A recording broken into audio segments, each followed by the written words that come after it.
আজকে আমাদের গাছ থেকে আম পেড়ে ভর্তা মেখে খাবো। দেখো এই যে আমার ছেলে গাছে উঠেছে আম পাড়ার জন্য।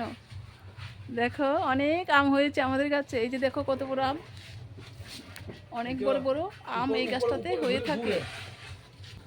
দেখো কাঁচা মিঠা আম কত বড় বড় হয়েছে। এগুলো কিছুদিন পরে আরো অনেক বড় হবে আম। আম দুটো ছুলে নিয়েছি দেখো। এবার দেব কাসুন্দি, বিট লবণ, কাঁচা লঙ্কা, চিনি। এদিকে একটা গ্রেটার নিয়েছি, আম দুটোকে গ্রেট করে নিব। দেখো এই যে আমি এভাবে গ্রেট করে নিব, সব আম এইভাবেই গ্রেট করে নিব। আম ভালো করে গ্রেট করে নিয়েছি দেখো। এবার আমি সব কিছু দিয়ে মেখে নিব। প্লিজ তোমরা ওইভাবে আম মাখা করে খেও। আর আম মাখা দেখি জিভে জল চলে আসে, আমার তো একদম চলে এসছে। তোমরাও মেখে খেও।